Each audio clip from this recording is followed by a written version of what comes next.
On this episode of Most Notorious, 1971's Mysterious D.B. Cooper case. Now you're really getting into it, Eric. So now you're falling into the vortex.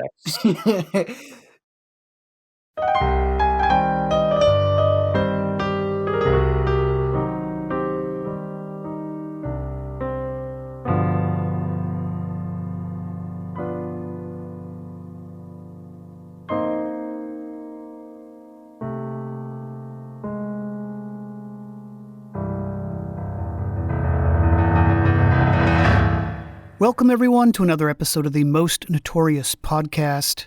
I'm Eric Rivenes. Appreciate you being here, as always. So a little forward to this week's show, all about D.B. Cooper. It is a subject that I admittedly don't know much about, but I've gotten a number of requests over the years to do an episode about him, and I've made a couple of minor attempts to book a guest in the past, but never pushed it too hard. Part of the reason was that many of the books about the case are specific to certain suspects. And like my first couple of Jack the Ripper episodes, I decided that if I was going to cover a case like this, I wanted a guest or guests who came at the subject from an unbiased perspective. So on one of my recent episodes, I mentioned that it was one of the topics on my to-interview list. And one of my listeners, Sue, also happens to listen to the Cooper Vortex podcast. Darren Schaefer is the host of that show and graciously agreed to be my guest today. I was also contacted independently by George McKeon, author of an adult coloring book called The Mystery of D.B. Cooper.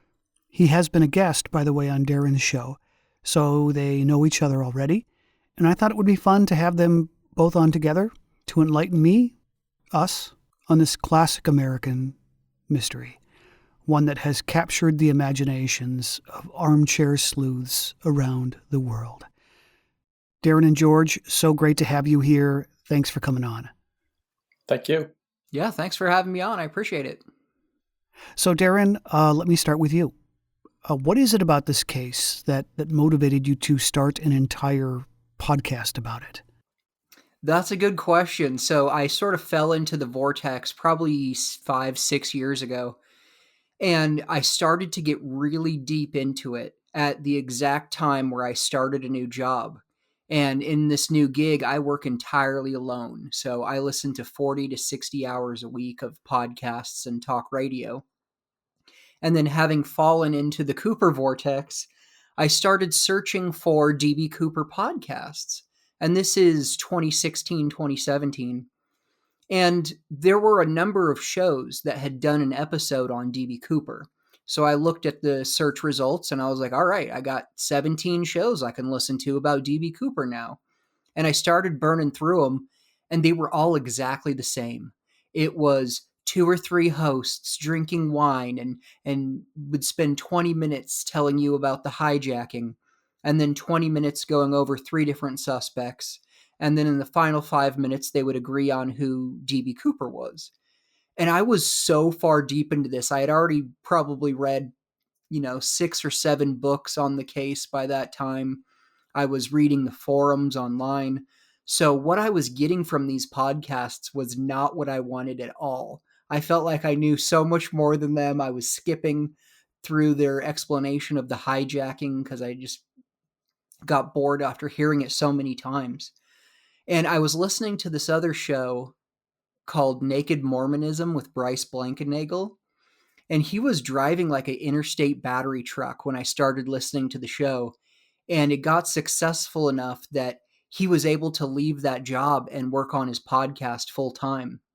And I really thought to myself, wow, if that guy can pull that off and make such a good show that I really enjoy, maybe I could do something similar with D.B. Cooper. I didn't have any aspiration that it would be, I'd be quitting my job in 6 months or anything like that. But I actually sent him an email, Bryce Blankenagel, and he got back to me and told me about starting his show and gave me some advice back then that I didn't even realize I would need or want. And so I decided, well, if I'm going to do this, I need people to talk to. So I wanted to talk to the authors of these books that I've read, the people who were arguing online all day, every day about D.B. Cooper.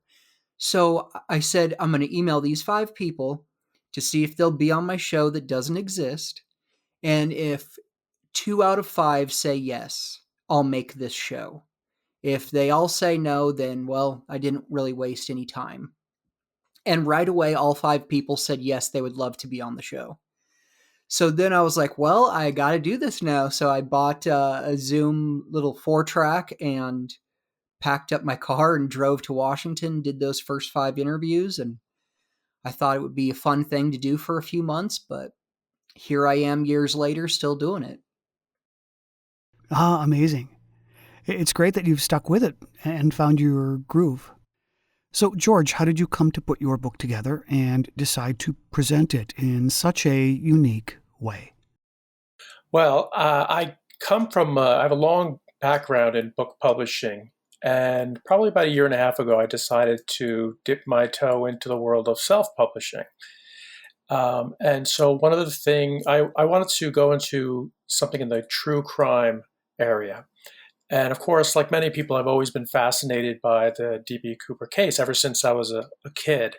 I remember first learning about it probably back in the 70s with maybe some of your listeners remember the old In Search of show hosted by Leonard Nimoy. That's how far back we're talking.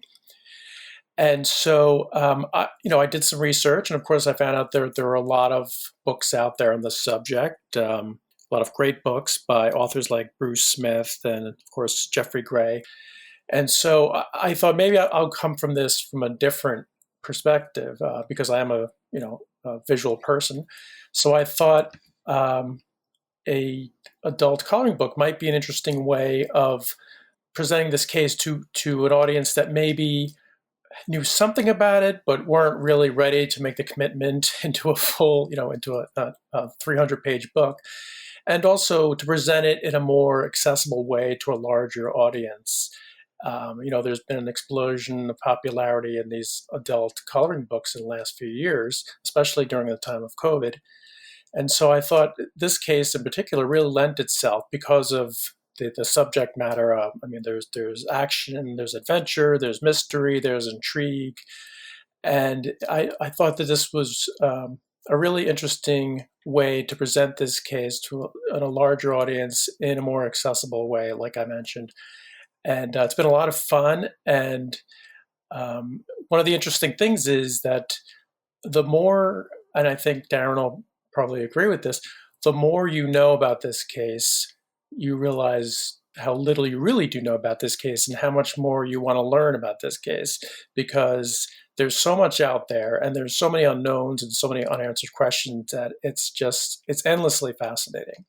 Oh, I agree with that 100%. I couldn't have said it better myself.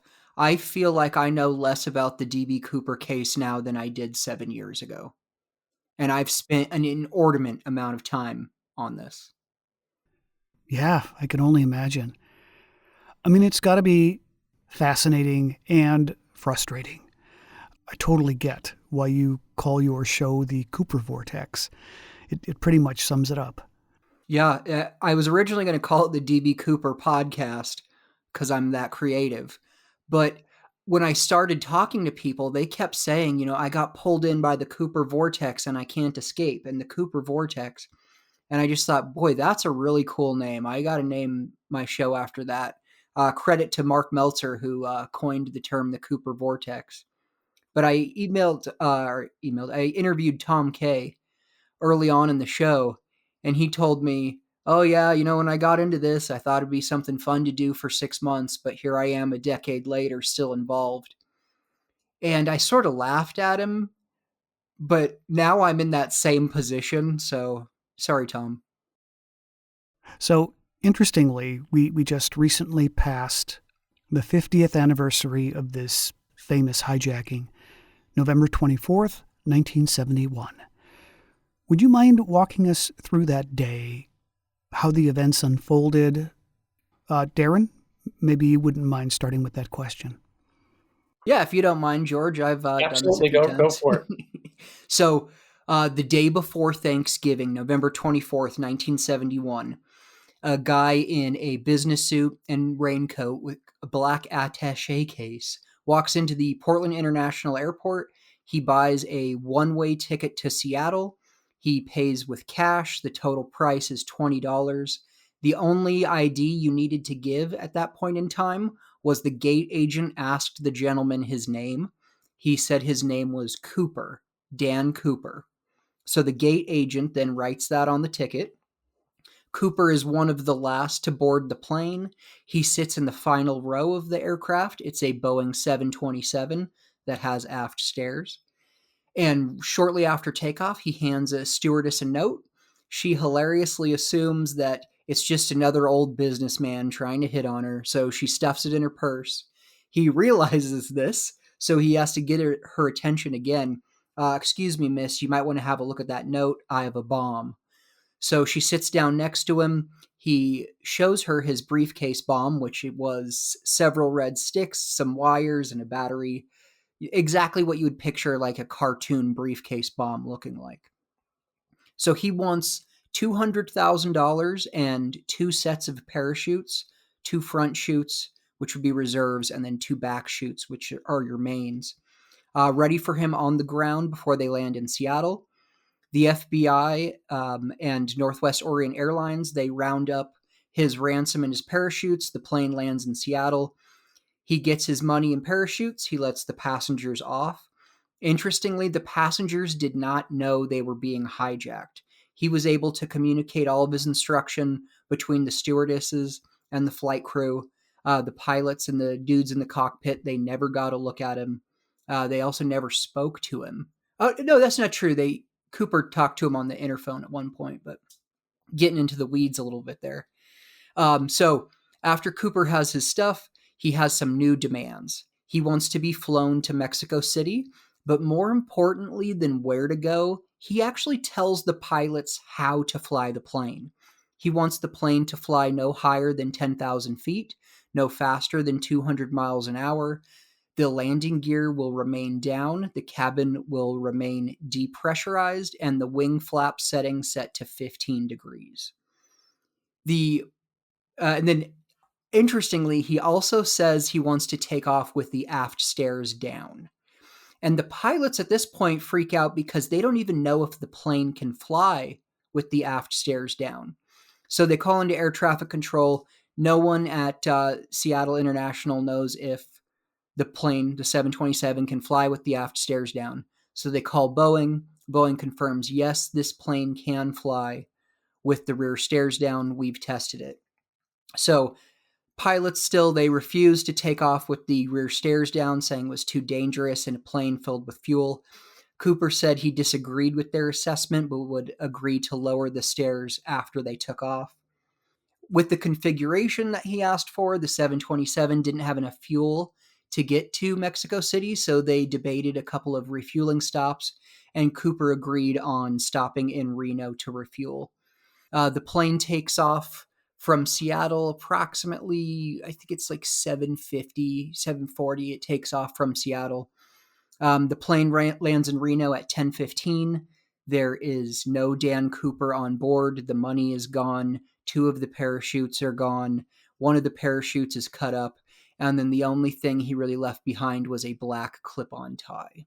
So somewhere between Seattle and Reno, Cooper jumps out, and he is never seen or heard from again. There is no Dan D.B. Cooper story before the hijacking, and there is none after. Aptly summarized. That's great. So the only evidence left behind was the tie clip. Yeah, he left a black clip-on tie, sort of a cheap one.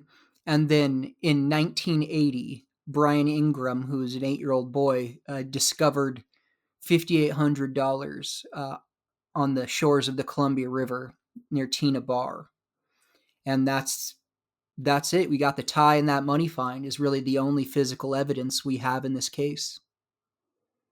Now, Darren, did you want to mention the cigarette butts that were left behind as well, but eventually disappeared from FBI evidence?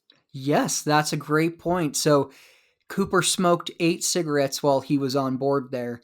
and they actually gathered his cigarette butts. And you can read in the FBI files, since those 302s are out on the vault, that there was actually a note to, I believe it was Seattle, that they sent the cigarette butts to.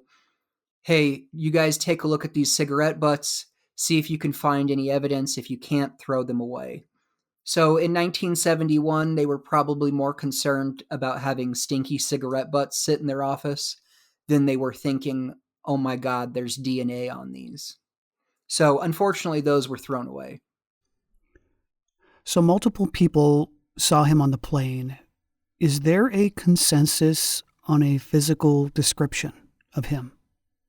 There is a consensus on the physical description. You know, he's a white male, but he was potentially Native American or Latin descent. They called him swarthy or olive-skinned. They put him in his mid to late 40s. He's pretty average height, 5'10" to 6'1". He looks like every middle-aged guy in 1971. How about his personality, his demeanor? Was there anything striking about it, or was he attempting to be as unobtrusive as possible? I think that's one of the most interesting things. He is calm, cool, and collected the entire time. And the stewardess who sat next to him for the majority of the hijacking, she was calm as well, as she lit his cigarettes for him.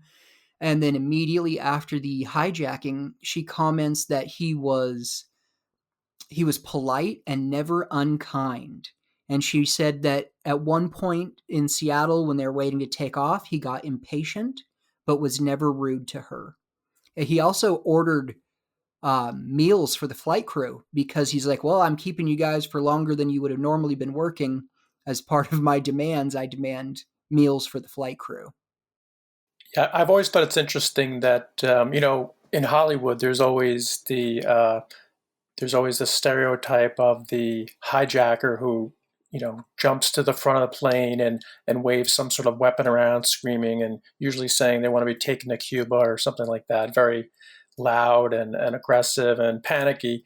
And of course, D.B. Cooper famously was the opposite of that.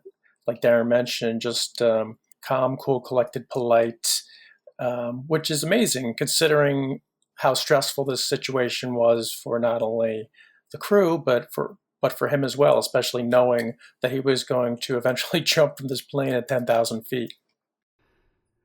That, I'd imagine, is part of the mystique of the story. He just sort of appeared out of nowhere, made incredible demands, and then a spectacular exit. And then he's never heard from again. It's not a typical hijacking story.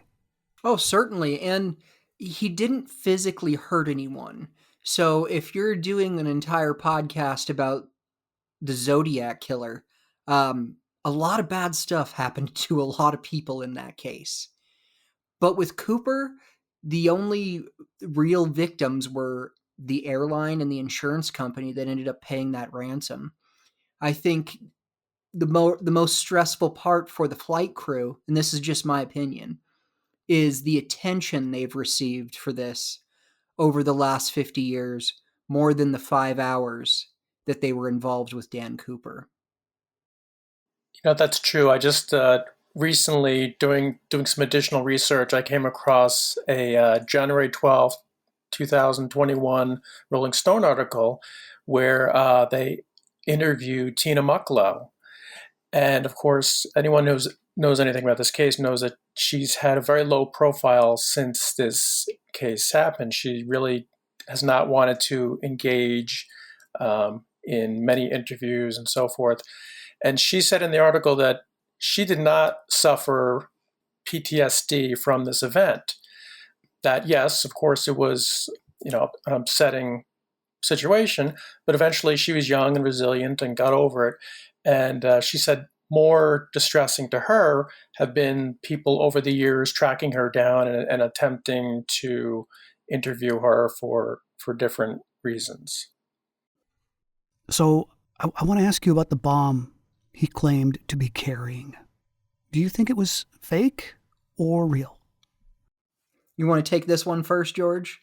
Yeah, well, in my opinion, I don't think it was real. Number one, because as Darren mentioned, they described it as 404, so 8 sticks of what looked to be dynamite, but they were sort of bright red.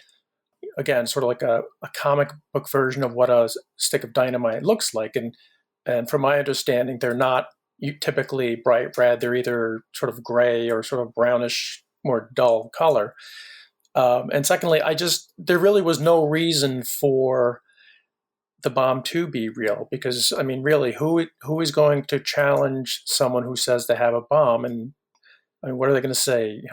Prove it? I mean, it didn't need to be real, and so in my opinion, I don't think it was. Yeah, I agree with that. I always say I'm 95% sure the bomb was fake. The only way I could see it being real is if Cooper was suicidal. Then if somebody challenges him or questions him and this isn't going the way he wants it to, he's trapped in an aluminum tube. So there's no escape. So I think if he is suicidal, then there's a chance the bomb was real. But, like George said, no one is going to say prove it. When you're staring at something someone says is a bomb, you're not going to say, all right, blow it up then. Let's see. Yeah, I think so, and I think also the fact that because he after the hijacking he jumped from this plane, putting himself at more risks, more risk to himself than anyone else, including the crew. I think people respond to that as well, in that he took this big gamble, a big risk, his own, putting his own personal safety at risk, and some believe got away with it. So, how much time would Cooper have had from the point where he jumped to when people started actively searching for him? There weren't boots on the ground in the area they believed he jumped until 40 hours later. So when the plane shows up in Reno, they didn't think he was going to jump. But he did. So then they needed to figure out where he jumped.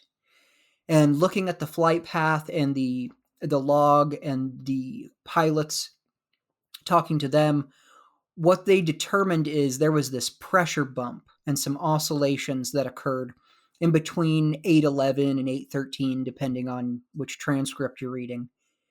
And they theorized that could have been when Cooper jumped.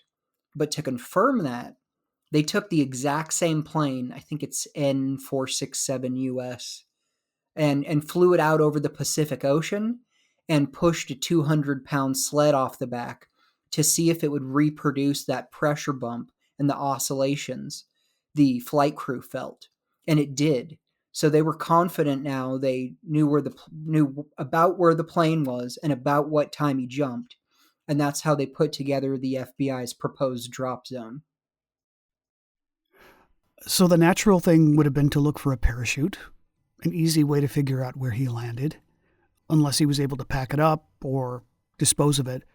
I'm sure this is just one of the many, many things debated about by fans of the case.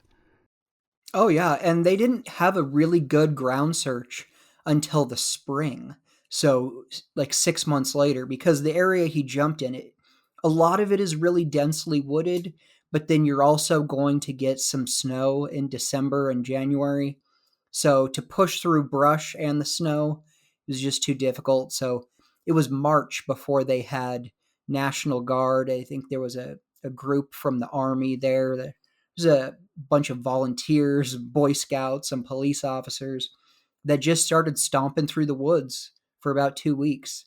And they did find a body, but it was I believe it was like a teenage Native American gal who had gone missing years and years prior. So what's the common theory about what happened to him? Many people obviously believe that he survived the fall. Statistically speaking, what was the likelihood of him making it to the ground alive? Very likely, in my opinion.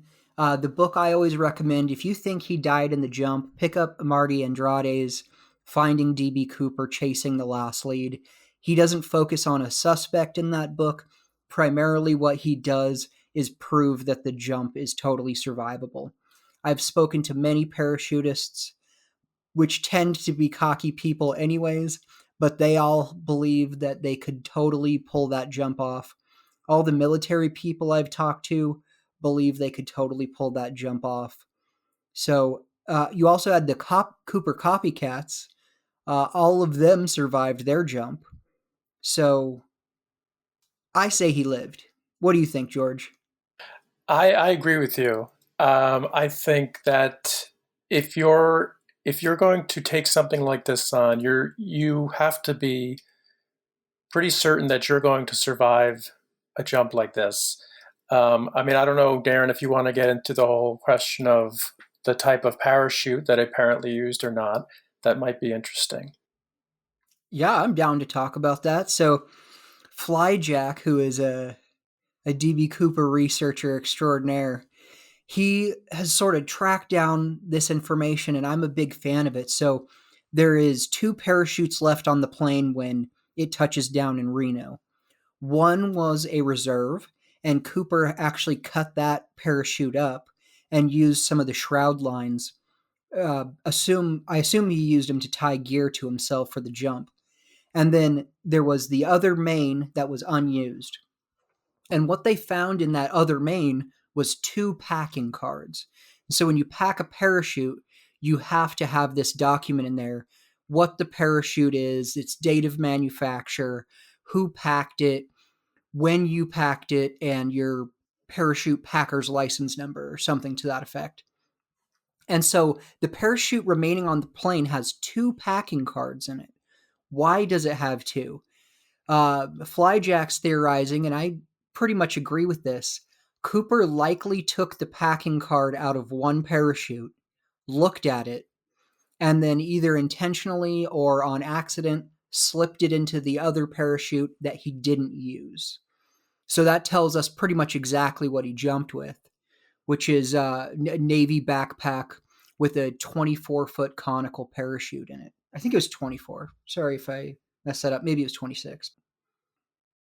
So, assuming he landed somewhere in rural Washington state, what path do you think he would have likely taken to safety? I'll take this one since I lived there a lot longer than George did. That area, if you go from the top of the FBI's proposed drop zone all the way to the Columbia River, even a little farther south, but anywhere in there, if you dropped me on the ground, it's not very far to a road, to railroad tracks, to a river. So you don't have to walk very far. It's not this super remote area. There's logging that goes on there, there's residential homes, there's businesses. And there would have been as well in 71. As a matter of fact, some of the smaller towns might have actually been bigger in 71 than they are today with the logging industry. So it's not hard to get out of there. But how did he get out of there? Your guess is as good as mine, Eric.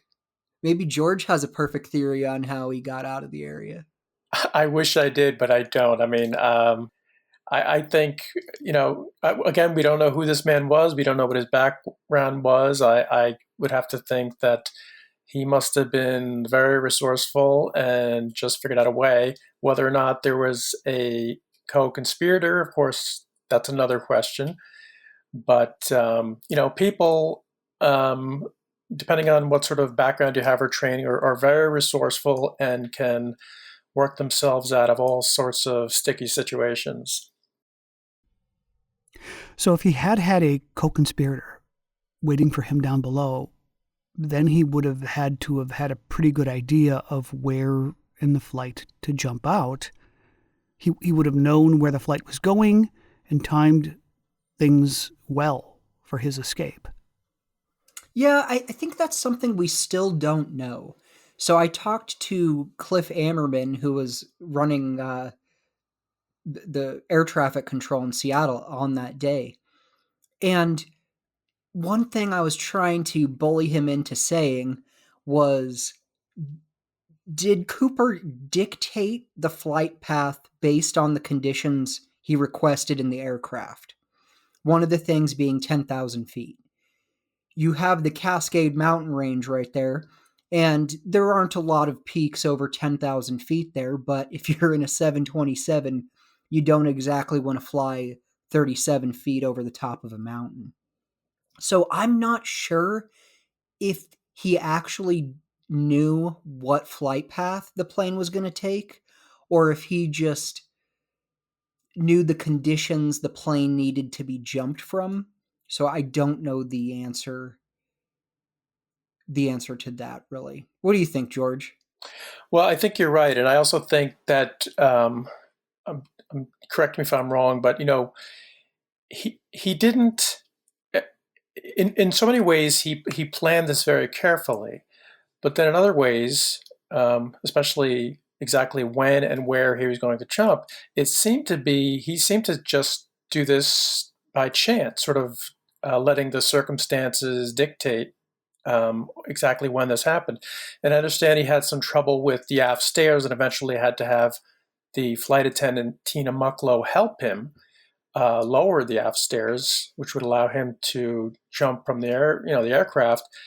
And, when you're talking about a plane moving at speed, we're talking, it could be a few hundred miles difference between where he meant to jump and where he eventually did jump.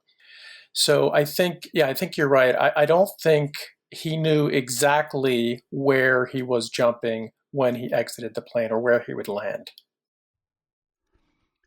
So would you talk more about the ransom money? As you said, some of it was recovered. What about the rest? What did investigators believe happened to it? None of the other money has been found. So Sea First Bank in Seattle had $250,000 set aside in case there was some sort of ransom situation or a robbery. I'm not exactly sure the logic behind it, but they had this $250,000 set aside where they already had all the bills documented on microfilm. And so they used $200,000 out of that since they already knew what bills were in that. They give that to Cooper. He takes it with him. And then the only bills that have showed up were the ones found by Brian Ingram in 1980 in a state of decay. None of the other bills showed up. They had casinos and banks and racetracks. They had all those tellers looking for those 20s. A 20 and 71 is equivalent to a $100 bill today. And I used to believe that he totally could have spent all that money, and people stopped checking after a while to see if one of those bills was a Cooper bill. But I had Arthur Friedberg on the show, who's a numismatist, and his family wrote the book on U.S. paper currency. It's called U.S. Paper Currency by Arthur Friedberg. And he right away was like, dude, if 9,000 $20 bills go into circulation, the odds that one of those bills doesn't turn up in some sort of flag transaction, he's just like, it tells him right away none of that money was ever spent. So that's kind of a bummer. I would like to believe that he spent that money and lived a great life, but I guess I got to take the word of an expert there in that he doesn't believe the money was spent, and that dude obviously knows a lot more about money than I do. I mean, he sounded like a clever guy. Why would he go through all of the trouble of getting marked bills knowing he wouldn't be able to spend them? Right. I've always thought that it's more than likely he lost the money on the way down somehow. Again, like Darren said, yes, it would be nice to imagine him on a beach somewhere enjoying this money. But it seems to me, based on what we know about the money not turning up in circulation, it seems likely, or at least plausible, that he lost this money on the way down somehow, or possibly buried it somewhere, and then for whatever reason either lost it or forgot where he buried it, or who knows. Right. So there are some who believe that D.B. Cooper was a man named Richard McCoy, a guy who, having lost money on his first hijacking, tried again later that year to hijack another plane. Would you tell us more about this suspect? So 6 months after Norjack, which is the Northwest Orient hijacking, the FBI refers to the D.B. Cooper case as. 6 months after that, Richard McCoy boards a flight. I think it was from Denver to Los Angeles, something like that. Anyways, he hijacks that plane using a very similar MO as Cooper. He was sloppier in quite a few ways, mostly how he acted and behaved. He also improved on a few things. So he brought his own parachute on board and then asked for parachutes from the FBI. This time, the FBI is much sharper about this, so they put tracking devices in the chutes. So he throws those parachutes out the back of the plane, and the FBI goes looking for those two chutes, not realizing he had his own on board. He gave more specific flight instructions. He was able to land just like 3 miles from his house, basically exactly where he wanted to. But he was sloppy. He drew attention to himself early on. He tried to put a disguise on, and people thought that was very suspicious. He hilariously left his ransom notes at the gate. And so they're like, hey, James Johnson, you have this envelope left behind. And so he had to get this manila envelope with his ransom notes in it back, which is pretty awkward. But then my favorite part about the McCoy skyjacking is he gets home from the skyjacking and immediately his telephone rings. It's the National Guard. They need helicopter pilots to go look for this skyjacker. So immediately after, he gets in I think it was a Huey or something like that, and is flying around looking for himself. And I can only imagine the grin he would have had on his face, flying around looking for himself. Yeah, I mean, Richard McCoy, I don't think he was D.D. Cooper, but in many ways, he's my favorite suspect because on paper, he does tick a lot of boxes. First of all, he was a Green Beret. As Darren mentioned, he was a pilot. He was a Purple Heart recipient. So there's that. He had the tools to make this happen. Um, he looked a lot like the first sketch. However, there were other reasons why I don't think he probably was. One of them being D.D. Cooper was described as about 45, olive skin, dark hair, dark eyes. Richard McCoy was about 29 years old at the time. He had very light blue eyes. He certainly did not have olive skin. And he also had very prominent ears. I don't know if you could look him up on the internet, you'll see that while he does generally fit the description of the sketch, he does have very prominent ears, and I would imagine that that's something that witnesses would certainly note when describing, giving the information for the initial police sketch. So, like I said, I don't think he was D.D. Cooper, but on paper, he certainly checks a lot of the boxes. Oh, yeah, I agree with everything you just said, George. One theory I entertain that's just complete wild speculation on my part is I would be very interested to know if there was a direct tie between D.B. Cooper and McCoy. Because McCoy's skyjacking is so similar, and maybe the few details that D.B. Cooper messed up on, he was like, look, you got to fix this and this on your skyjacking. But McCoy wasn't able to remain calm, cool, and polite like Cooper was. So Right. maybe they knew each other, but I have nothing to support that claim other than, boy, wouldn't that be cool? I think a lot of people do believe that D.D. Cooper had some sort of, most likely, military background. And I think you're probably right in that obviously McCoy did, and I'm sure he had a large circle of friends. So it's certainly not unlikely that one of his, let's just say, acquaintances that over the years could definitely have been D.B. Cooper. How was McCoy finally caught? One of McCoy's National Guard buddies turned him in, said he looked like the sketch and seemed like he would be the kind of guy to do it. And so when the FBI showed up at McCoy's house, his $500,000 ransom was in his closet, minus $30 he spent with his wife getting lunch.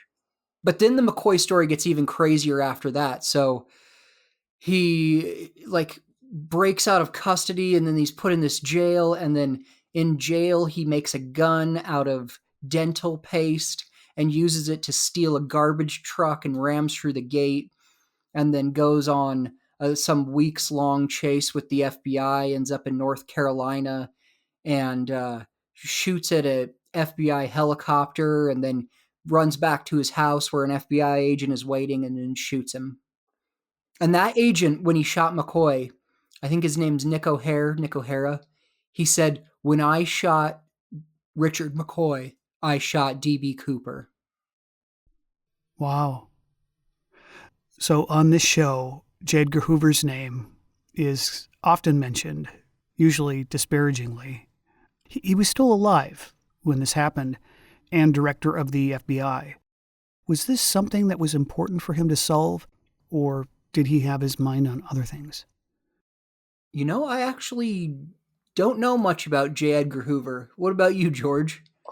Well, I've always thought that if there was any sort of connection, that it would be a CIA connection rather than an FBI connection. And that's based on the whole Air America program and how they had their own, I don't know how much your audience is familiar with Air America, but it was a passenger and cargo airline owned and operated by the CIA, mainly tasked with supplying covert missions during the Vietnam War. And the 727 was one of the aircrafts, in their fleet. And of course, the reason they used that was because of the aft stairs, which they were able to use to push things out the back, either troops or supplies or so forth. So, I don't know how much stock I hold in that, but so I always thought if there was any sort of government connection, it would probably be the CIA rather than the FBI. Yeah, I'd agree with that. I don't see any direct involvement from the CIA, but what I definitely think is possible is you had some dude overseas working for the CIA who was like, "Hey, I have an idea." I don't really think it was sanctioned by the CIA or anything like that. Although there is some people that float E. Howard Hunt as a suspect in the D.B. Cooper case, so that would be interesting. Right. I don't believe that there was an actual conspiracy, but it is possible that whoever D.D. Cooper was, it's possible that he was associated in some way with Air America. Just because of the 727 connection. Of course, we'll never know. Yeah, somehow Cooper knew more about the plane than the pilots of that plane knew. It's a weird position. And also, he knew the plane could fly with the stairs down. He knew the plane could take off with the stairs down. But weirdly, he didn't know how to lower the stairs. That's an odd combination of information. Right. And again, I think it's interesting because we're talking 1971. And of course now, if you want to know anything, you jump on Google and in 5 minutes you have your information. But of course, back then, very few people knew of the capabilities of that aircraft outside of Boeing, the engineers who designed this plane, and maybe also some people with military background. So a select few people knew of the capabilities of this particular aircraft. So it's very interesting that whoever D.B. Cooper was probably fell within those two communities, either someone from Boeing or someone with a military background. So a few years ago, a woman named Marla Cooper came forward with a surprising story about a suspect that got a lot of national attention. Can you tell us more about who she believes D.B. Cooper really is? Yeah, I just hung out with Marla. So Marla comes forward to the FBI in like 2009, 2010-ish. And then sort of her story becomes public late 2010, early 2011, just in time for the 40th anniversary. But basically, she remembers the story of her uncle, L.D. Cooper, that weekend of Thanksgiving, 1971, and all these other details. And she starts talking to her family and takes a polygraph with the FBI, and she passed that polygraph. So the FBI actually became pretty interested in this story when it came out. And then it just sort of fizzled away like some of the other suspects that come out in this case do. An interesting thing about the D.B. Cooper case is that there are hundreds of confessions. And I'm not exaggerating that in any way. There are hundreds of people who have confessed to this crime. And if you Google cases with multiple confessions, the only thing that really comes up is you have like a false or coerced confession, and then later the real perpetrator confesses. But I can't think of another case where multiple people, dozens, hundreds of people, have confessed to a crime. And you do have these suspects that come out usually on their deathbed, hey, I'm Dan Cooper. And if your loved one says that to you, Eric, if your grandpa said that to you on his deathbed, I'm sure you love the guy and trust him. So on his deathbed, is he going to say something to you that's a lie? So you believe him, and then you have to prove his story correct. And that's happened to a lot of people I know. Oh, yeah. Deathbed confessions come up occasionally on this show. And I mean, you have to take them with a grain of salt, of course, because they're often made with few people around and without time for follow-up questions by police. George, do you have anything to add regarding Marla Cooper's story? No, I don't have anything to add specifically on her story, but regarding these, confessions, I think it speaks more to the idea that people, in a strange way, admire what D.B. Cooper did.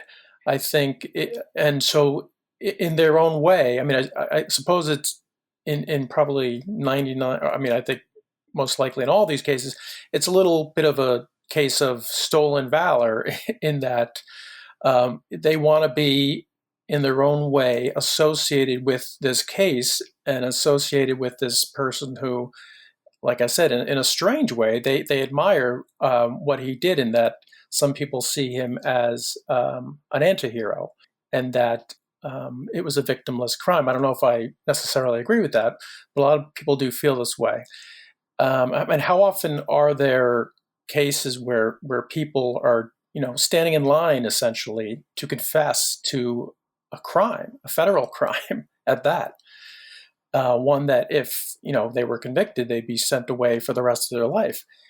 I think again, it speaks to the nature of this particular case, and that it's. I mean, I think it's safe to say that a lot of people see D.B. Cooper as a badass, I guess is probably the best way to put it. And in their own way, they want to be associated with this with this event. Yeah, and if I ran over a group of school children, nobody else is going to confess to that. Right. If it's this crime where you're this gentleman skyjacker who's smoking and drinking bourbon, and while the stewardess lights his cigarette, and then you jump out, like George said, like a badass into the night, into the woods, and get away with it. Boy, that's a lot cooler story than I was texting and ran over a group of kids at a bus stop. So what are some of the crazier confessions you've heard? Do any come to mind? Oh, yeah. Oh, yeah, some come to mind. My favorite confession has got to be Barb Dayton.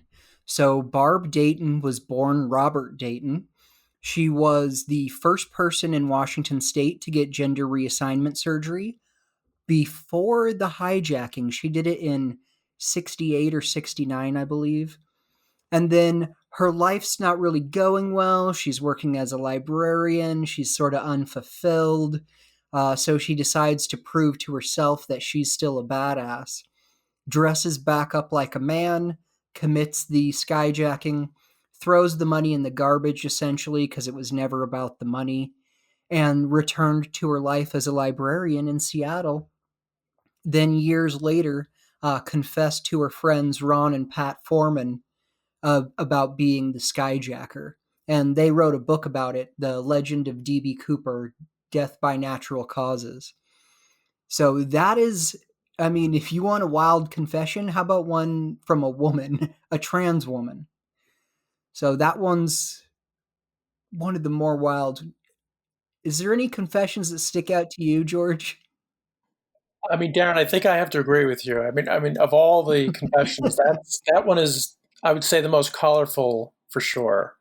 I mean, I think Barb Dayton could probably have, a Netflix series just on her life alone. I'd Yeah. watch it. Really, I would too. Yeah. So, are there any other suspects that you think might have some legitimacy to them?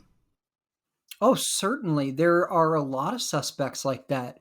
I think because what we know about Cooper is so vague that it's tough to disprove someone as a suspect.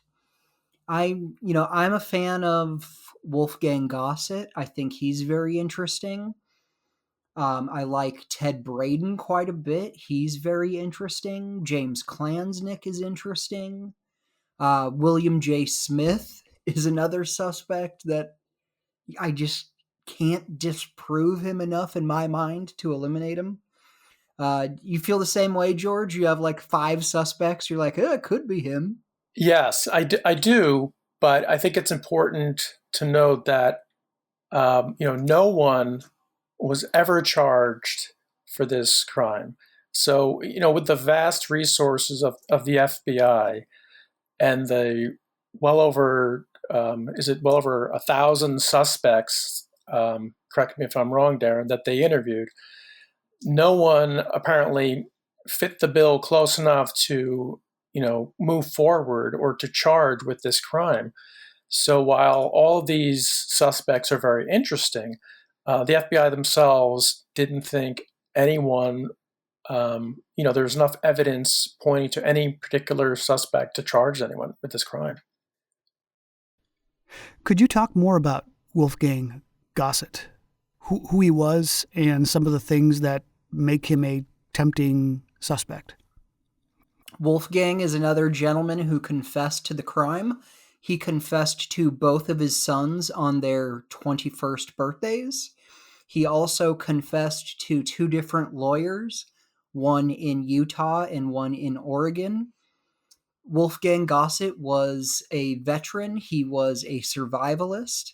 He was a Mormon. He was a Catholic priest. He performed exorcisms. He developed a paranormal radio show and was the mentor to Clyde Lewis. There is a crazy YouTube video you can pull up if you just type in like Wolfgang Gossett exorcism, where it's a short news story on a local Salt Lake channel where he's, basically explaining how he performed this exorcism at this house for these people, and was also investigating for ghosts. He's a really interesting suspect. I talked to his son Greg quite a bit, and Greg is in the interesting position where he told me straight up, he's like, Wolfgang, my dad, he was not a good father. He was a womanizer and a gambler, and he got into all this trouble, and he wasn't around. And he told Greg told me these like sad stories about his dad like abandoning him and all of this. So he's not his father's biggest fan. But what he does want to know, and he isn't the one pursuing this, he's waiting for others to do it, is he wants to know the D.B. Cooper confession. Was that true? Was it just another lie his father told? He would just like to know the answer, yes or no, and then he can move on with that part of his life. He sounds like one of those characters that likes to embellish things a lot. Someone with a big imagination, and bragging about being D.B. Cooper could be another notch in his belt of fantastic tale-telling. I agree 100%. And one of the things I think is interesting about Gossett is he was the guy who would go around bragging about stuff, but the only people he ever told about being D.B. Cooper were those two lawyers and his two sons, who he made them swear they wouldn't say anything about it until after he died. Darren, you've positioned yourself with your podcast, I would imagine, as a guy with a finger on the pulse of things. You must get feedback from your audience about this all the time. Who's the fan favorite for a suspect among your listeners? I have a couple answers for that. So the suspect that I was asked to cover the most is Ed Edwards, who basically committed every unsolved crime you could think of. He killed Teresa Hallback. He killed JonBenet Ramsey. He was the Atlanta child killer. He was the Zodiac killer. He committed some murders in Portland and Montana. Basically every unsolved crime was committed by Ed Edwards, and D.B. Cooper also got thrown in there. And I just don't see any connection at all to Ed Edwards being Cooper. He didn't look like him at all. It's just totally untrue in my opinion. I probably received like 35 requests to cover Ed Edwards, and nothing else like that. As far as a consensus in my audience, I definitely don't see one. I'll do an episode, let's say I do an episode on Rackstraw. I'll have 4 people that'll reach out to me and say, oh yeah, you nailed it. That guy's totally right. It's Rackstraw. And I'll also have 4 people email me saying, why did you cover Rackstraw? That story is ridiculous. So I definitely don't see a consensus in my audience. Ed Edwards, right? That's his name? Ed Edwards. So there's a book by John Cameron. John Cameron wrote a book called It's Always Me. It was always me, about Ed Edwards, basically committing all these crimes. He was convicted of killing a few people, one of them being like his adopted son. Not a great guy. He wrote a book in the 60s or maybe early 70s about being a reformed criminal while he was still actively committing crimes. I can't remember the name of that book off the top of my head, but for a while I wanted a copy, but it was a little too expensive for me, and I'm not a big fan of the Ed Edwards case. Have you had him on your show yet? I had Ed Edwards I think he died in prison, but I had John Cameron on the show, who wrote the book. And, you know, in my opinion, John Cameron's a great guy, amazing piano player. I have nothing bad to say about John Cameron. But I think that John Cameron is one of Ed Edwards' final victims. I think he was a charming guy who could manipulate people. There's obviously a track record for that. And so I think when John Cameron, who was a prison guard where Ed Edwards was being held, I think Ed Edwards swindled him into doing this work for him and getting this legacy out for him. John Cameron actually lost his job over his relationship with Ed Edwards. Interesting. So I'd like to ask you both about DNA evidence. Is there any? If so, has it been tested? Have investigators come to any conclusions regarding DNA or the lack of DNA in this case? Is there any DNA, George? Well, I mean, I know that they're well. Unfortunately, as we mentioned earlier, the cigarette butts are no longer around. But I would think that they would have been the best possible candidates for DNA extraction. Of course, they're no longer around, but I think Darren can certainly speak better to the DNA found on the clip-on tie. So the FBI stated for a while, and especially in like 2011, that they had a partial DNA profile that they could use to rule people out, but not necessarily prove exactly who it was. And I believe they said they tested L.D. Cooper against it, Dwayne Weber, and then I can't remember if there was a third one.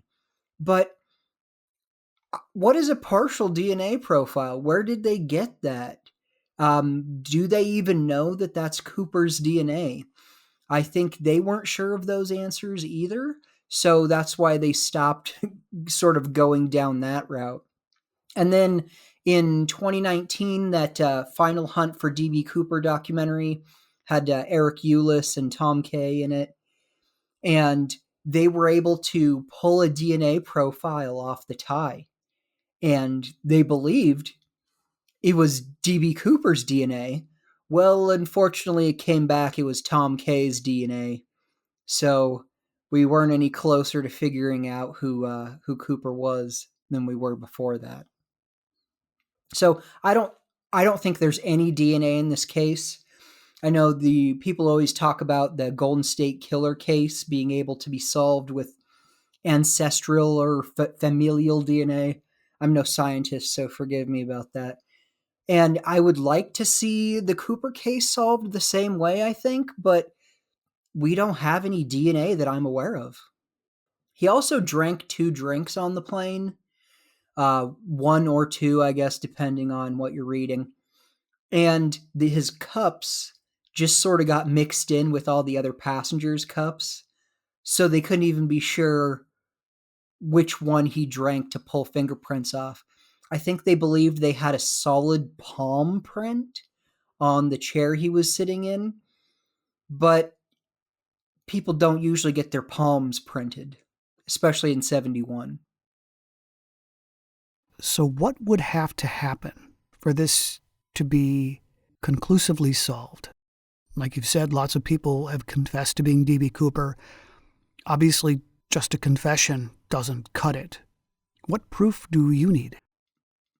I would need a confession either from the person who would likely be at least 90 years old today, or a family member. And along with that, I want to see a ticket stub. I want to see the parachute. I want to see a couple of $20 bills. Because like you said, I mean, a confession's not enough at this point. So we need a little bit more. We need the money. We need the parachute. If you happen to have a ticket stub. George, do you see any other way this could be solved? Yeah, I think the money is the key, because again, a confession really doesn't. I mean, there are thousands of those as we discussed. I think some of the original money would be, to me, very convincing, along with a confession. So, please explain this to me if you can. The fact that only part of the money was recovered, it would mean that the money was separated at some point by someone. Someone put their hands on it. So if Cooper had lost it, if he had, then someone found it. Now you're really getting into it, Eric. So now you're falling into the vortex.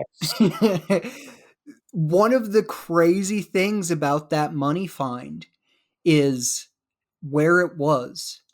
So it's like 15, 20 miles outside the flight path as the crow flies. If you believe the FBI's drop zone, there's no waterways that would lead to that part of the Columbia River.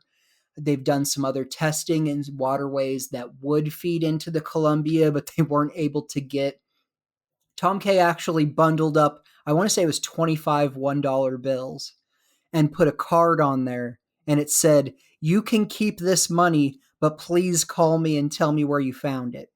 And so he threw a bunch of those bundles into the Washougal River, because there was a theory for a while that Cooper jumped a little further south, maybe entered the Washougal, and then the Washougal carried the money to the Columbia, and then the Columbia brushed it onto the shores at Tina Bar. So he throws these bundles into the Washougal at a couple of different points, and on 2 of the 3, somebody actually called him back. And none of the bundles traveled more than a mile or 2 in a period of like a year and a half. So money just doesn't float downstream like that. I've been working on talking to this other dude who I can't even remember his title, but he's an expert on the Columbia River, and he's like, money doesn't wash up. We don't see money. We don't see paper wash up on the shore. That's not what we see. So where the money ends up on Tina Bar, just absolutely, there's no explanation for how it got there.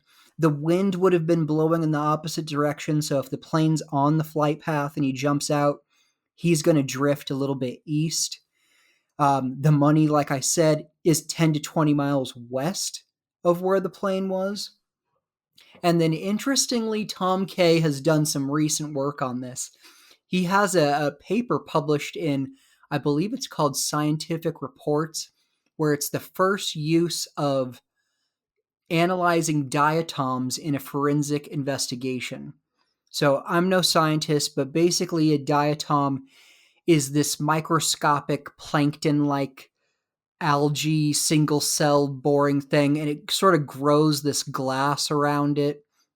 They only live for a few months, then they die.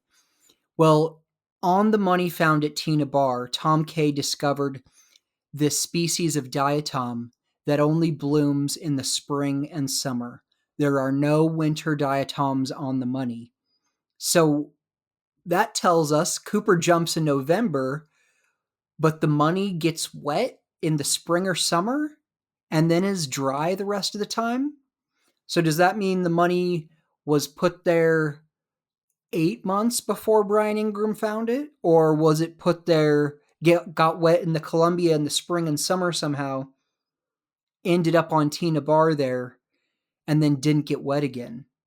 It's another thing we found in this case where instead of giving us some answers, it just adds a ton more questions. Now, Darren, do you want to also speak to the idea of the money originally being given to Cooper in what are called packets, and then the way the money was found by Brian Ingram? Yes, I would like to talk about that. And I've spoken to a couple of bankers, and this is another thing Flyjack really pointed out to me, where when he first started talking about it, I was like, who gives a shit, bro? I don't care about the lingo that much. But after talking to some bankers, there is differences. So the money would have arrived likely in bank bands, which would be packets of 100 bills. Those packets of 100 bills would then usually be bundled. And according to the people I've talked to with $20 bills, it's either 3 packets or 5 packets in a bundle.